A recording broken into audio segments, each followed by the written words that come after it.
Evening, Yellow Chief Prepper here. Want to talk about something else real quick. Unfortunately, this is going to ruffle some feathers, but that's life. For all you fucking pacifists and people who do not believe in violence, I'm going to paint you a picture. For whatever reason, you find yourself in prison. Even if it's just a overnight lockup because you had 3 beers and, you tested high blood alcohol content, and it's a first time offense DUI. You don't get post bail for whatever reason, and you're in jail overnight.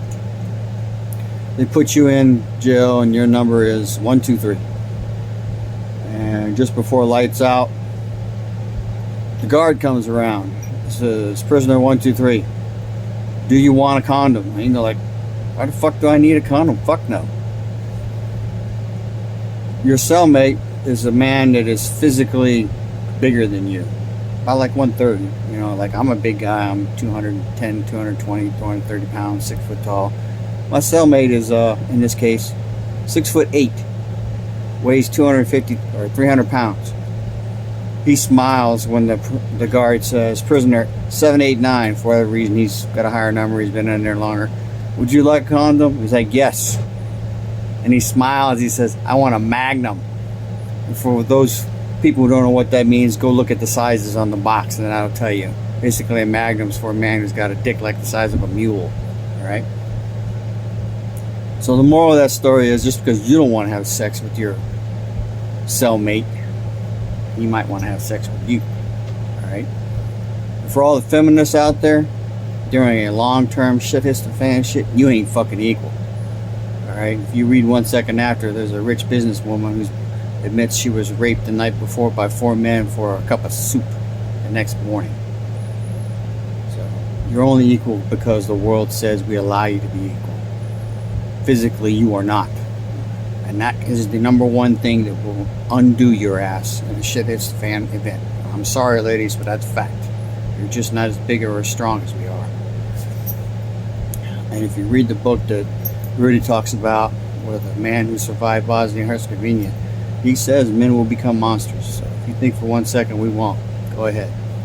Alright? So now correlate that to you people out there who are pacifists and non-violent people who don't believe in it. Just understand that just because you believe that does not mean the rest of the world agrees with you. I'm not saying you are wrong. I'm just saying that maybe you should look into being capable of doing violence if you need to. Right? So in the end, you curl up and die, or you stand up and fight. That's just the way it is. Alright? I do believe shortages are inbound. I can't put a finger on when, but I can tell you that in 2 stores, the military commissary today and the HEB, at least in Floresville, Texas, there was no Ocean Spray Ruby Red grapefruit juice. Both of them had diet or no sugar added, but they didn't have the leaded stuff. There's no cough syrup of the normal kind, of like Robitussin or the other ones. I don't even think there was any Tamiflu. There was NyQuil, and that was it. And then there were only 2 Robitussin at the HEB in Floresville, and I grabbed them both. I do encourage you to look at that. So. But the moral and point of this video is, do not believe or be naive enough to walk around this world thinking that everybody thinks like you, because that ain't the case.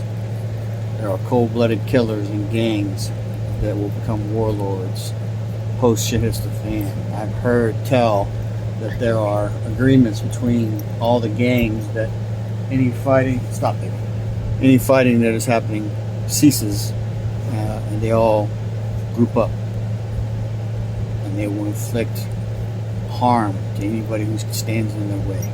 So if you're a pacifist and you're a non-violent person, you're going to be a sheep. The wolves, the lions, and the bears are going to rip you a new one. More than likely, it's going to be a one-time lesson. Alright? Information is knowledge and power. Low, prep a lot. Chief Prepper, out.